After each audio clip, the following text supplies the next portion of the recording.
भारत में कुछ समुदाय आज भी जाति आधारित अत्याचारों का सामना कर रहे हैं। ऐसे में सवाल उठता है, क्या सिर्फ आम कानून जो कि बीएनएस और बीएनएसएस हैं, क्या ये सक्षम हैं हमारे एससी एसटी कैटेगरी के भाइयों को सुरक्षा प्रदान करने में? तो इसका जवाब है नहीं। इसको इसीलिए एससी एसटी कैटेगरी के खिलाफ अत्याचार बढ़ते गए समय के साथ, इसीलिए हमारी पार्लियामेंट ने कानून लेके आया, यानी एक्ट लेके आया, जिसका नाम है SC ST prevention of atrocities act 1989, जो पीड़ितों के लिए मजबूत सुरक्षा कवच साबित हुआ है। अब अगर हिस्टोरिकल कंटेक्स्ट देखा जाए तो भारत में सदियों से जाति व्यवस्था इतनी कठोर रही है कि दलित और आदिवासी समुदाय हमेशा से भेदभाव और अत्याचार का सामना उन्हें करना पड़ा है। उन्हें सिर्फ हिंसा ही नहीं सहनी पड़ी, बल्कि उनकी जमीन, घर व उनसे शिक्षा जैसे बुनियादी चीज़ों से भी उन्हें वंचित रखा गया, हमारे एसटी और एससी कैटेगरी भाइयों और बहनों को। अब अगर ऑर्डिनरी क्रिमिनल लॉज देखा जाए तो अक्सर इन मामलों में असफल रहे हैं। जो हमारे बीएनएसएस हैं और बीएनएस है, पहले आईपीसी थी, वह भी असफल रही है इन्हें प्रोटेक्शन देने में। इसलिए 1989 में SC ST prevention of atrocities act बनाया गया, जिसका उद्देश्य था कि इन समुदाय को विशेष सुरक्षा दी जाए और कड़े दंड की भी प्रक्रिया इसके अंदर डाली गई है। यानी कोई भी व्यक्ति अगर एससी और एसटी कैटेगरी के खिलाफ किसी भी प्रकार का बलपूर्वक अपमानजनक शब्द का इस्तेमाल करता है तो उसके साथ कड़ी कार्रवाई की जाएगी।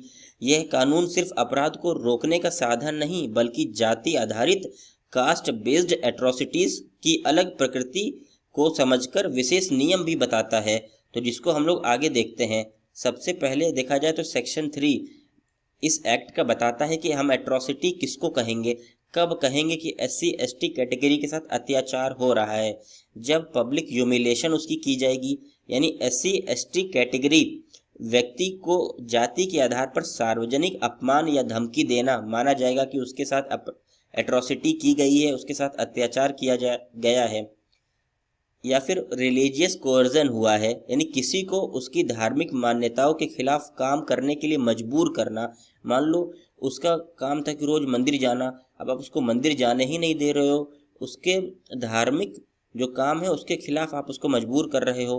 फोर्स्ड कंजम्पशन, यानी किसी को हानिकारक या इनएडिबल चीज खाने के लिए मजबूर करना, जबरदस्ती उसको जोड़ देना कि तुम सड़ा हुआ खाना खाओ।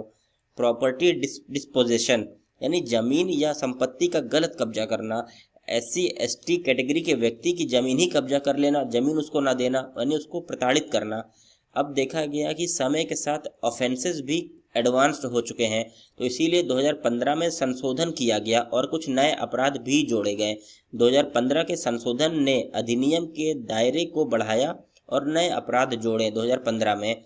सबसे पहला अपराध देखा गया रिचुअलाइज्ड डिग्रेडेशन, यानी बलपूर्वक सिर या मूछ कटवाना। आपने देखा होगा एसटी और एससी कैटेगरी के लोगों को पहले मूछ नहीं रखने दिया जाता था, या उनके बाल भी कटवा दिए जाते थे। या फिर और रिसोर्सेस डिनाइल करना, यानी उनको कुएं से पानी निकालने ना देना, जंगल या खेती की जमीन का इस्तेमाल करने से उनको रोकना। यह सब माना गया कि यह अत्याचार है, एक तरह का एट्रोसिटी है। मैनुअल स्कैवेंजिंग, अपमानजनक सफाई कार्य करने के लिए मजबूर करना उन लोगों को, यानी जैसे साफ सफाई करना। सुपरस्टिशन बेस्ड वायलेंस, महिलाओं को गलत शब्दों से बुलाना, उन्हें विच बोलना कहकर प्रताड़ित करना, तो ऐसे शब्दों का भी प्रयोग करना भी माना जाता है कि अत्याचार किया जा रहा है। उनको सोशल बाइकआउट कर देना, पूरे परिवार या समुदाय को बहिष्कार कर देना, उन्हें किसी भी फैमिली फंक्शन में आने न देना, उनकी छाया न पड़ने देना, इस प्रकार को कहा गया कि सोशल बाइकआउट किया जा रहा है। इलेक्टोरल ऑब्स्ट्रक्शन, एससी एसटी उम्मीदवारों को चुनाव में खड़े होने से रोकना, यानी उनको इलेक्शन लड़ने तक न देना। इन संशोधन ने यह साफ किया कि कानून अब सिर्फ पुराने प्रकार के अत्याचारों तक सीमित नहीं है, बल्कि समाज में नई समस्याएं को भी रोकने के लिए सक्षम है। अब कुछ सेफगार्ड भी दिए गए हैं एससी एसटी कैटेगरीज को, जैसे कि सेक्शन 14 कानून ने एससी एसटी मामलों के लिए विशेष न्यायिक व्यवस्था भी बनाई है। अगर सेक्शन 14 देखा जाए तो स्पेशल कोर्ट सिर्फ एससी और एसटी मामलों के लिए बनाया गया है। अब ये स्पेशल कोर्ट कैसे काम करती है, यह केस जल्दी निपटते हैं। इस केस के अंदर जल्दी SC ST का जो भी मामला रहेगा सिर्फ वही मामलों को सुनेगी और जल्दी केस का निपटारा भी करेगी। अब ये एक स्पेशल कोर्ट होती है जो कि स्पेशल इनको ट्रेनिंग दी जाती है कि आपको SC ST एक्ट की पूरी ट्रेनिंग मिलती है, तो कोई भी मामला है ये जल्दी से निपटारा करने में सक्षम है। सेक्शन 10 क्लॉज 1 देखा जाए तो स्पेशल इन्वेस्टिगेटिंग ऑफिसर्स के बारे में बताता है, यानी जाति आधारित पावर इम्बैलेंस को ध्यान में रखते हुए केस की जांच करना, गवाह और पीड़ित को भी सुरक्षा प्रदान करना, अगर कोई विटनेस है तो उसको सिक्योरिटी प्रोवाइड करना। अब अगर प्रोटेक्शन और अकाउंटेबिलिटी की बात किया जाए तो यानी सुरक्षा और जवाबदेही की, तो सेक्शन 10 बताता है विटनेस प्रोटेक्शन के बारे में। गवाहों को धमकी, डर या प्रतिशोध से सुरक्षा रखना, यानी उनको प्रोटेक्ट करे रहना। सेक्शन 18 बताता है कि अबेटमेंट की लायबिलिटी क्या होगी। जो लोग अत्याचार को प्रोत्साहित करते हैं या कोई अबेट करते हैं तो उनको भी दंड मिलेगा। Section 7 protection property for feature, यानी दोषियों की संपत्ति भी जब्त कर लिया जाएगा ताकि सिर्फ जेल जाना ना पड़े बल्कि उनको आर्थिक भी कमजोर किया जा सके।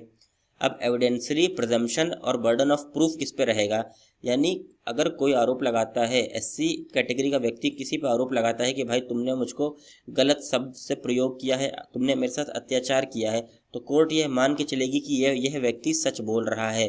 कोर्ट में प्रिज्यूम एक्यूज्ड को माना जाएगा कि उसे पीड़ित की जाति का पता था तब तक इसके विपरीत प्रमाण ना मिले, यानी कि अगर वह व्यक्ति साबित कर दे कि हाँ भाई मुझे इनकी आइडेंटिटी के बारे में नहीं पता था, तब तो कोर्ट मान लेगी कि चलो ठीक है, क्योंकि इसके अंदर मे का प्रिजम्पशन रहता है SC कैटेगरी के लोगों की तरफ। अब अगर क्रिटिकल एवल्यूशन किया जाए तो ताकत और कुछ चुनौतियों के बारे में जानते हैं। स्ट्रेंथ क्या है इस एक्ट की, यानी पुराने और नए अत्याचारों को कवर करता है। ये स्पेशल कोर्ट्स और स्पेशल कोर्ट बनाए गए हैं ताकि SC ST कैटेगरी के जो खिलाफ अत्याचार हो रहे हैं उनको जल्दी सुना जा सके। इसके अंदर पेनाल्टी को भी इनहेंस्ड किया गया है, यानी कड़े दंड की भी सुरक्षा की गई है। उसके साथ ही साथ अबेटमेंट को भी एक ऑफेंस माना गया है, अगर कोई अबेट करता है तो भी ऑफेंस माना गया है। अब अगर चैलेंजेस की बात करें तो इस एक्ट के क्या क्या चैलेंजेस हैं। केस दर्ज होने के बावजूद कन्विक्शन रेट इतना कम है इस एक्ट के अंदर कि आप अगर रेशियो सुनेंगे तो आपका सर दर्द हो जाएगा। विशेष न्यायालयों की कमी और इतने केसेस हो गए हैं कि बैकलॉग होने लगे हैं। इसके अंदर सिर्फ 26% का ही इसके अंदर कन्विक्शन रेट है 100 में से, यानी सामाजिक दबाव और समझौते अभियोजन कमजोर करते हैं। यानी आपने देखा होगा कि आजकल सोशल प्रेशर भी बहुत होता है कि सेटलमेंट कर लो, जाने दो, कोर्ट के चक्कर कौन काटेगा। तो शीघ्र सुनवाई होने के बावजूद भी देखा गया है कि इसके अंदर जल्दी जजमेंट नहीं आता है। अब 2018 की कंट्रोवर्सी क्या था कि इसको जान लीजिए, लैंडमार्क जजमेंट है ये। 2018 में सुप्रीम कोर्ट ने FIR से पहले प्रिलिमिनरी इंक्वायरी और एंटीसिपेटरी बेल की अनुमति दे दी थी कि मान के चलो अगर किसी के खिलाफ मुकदमा दर्ज भी होता है तो इस केस में सुभाष काशीनाथ महाजन वर्सेस स्टेट ऑफ महाराष्ट्र के केस में कोर्ट ने कह रखा था कि FIR दर्ज करने से पहले आप एक प्रारंभिक जांच करिए और अगर आपको लगता है तो एंटीसिपेटरी बेल भी दे दीजिएगा। लेकिन पार्लियामेंट ने संशोधन कर दिया, अमेंडमेंट कर दिया और 2018 के अंदर सुप्रीम कोर्ट के ये जजमेंट को ही कम कर दिया, इसकी वैल्यू डिक्रीज कर दी। क्या कह दिया है इस अमेंडमेंट में कि FIR से पहले कोई जांच की ज़रूरत नहीं है और एंटीसिपेटरी बेल भी नहीं दिया जाएगा उस व्यक्ति को।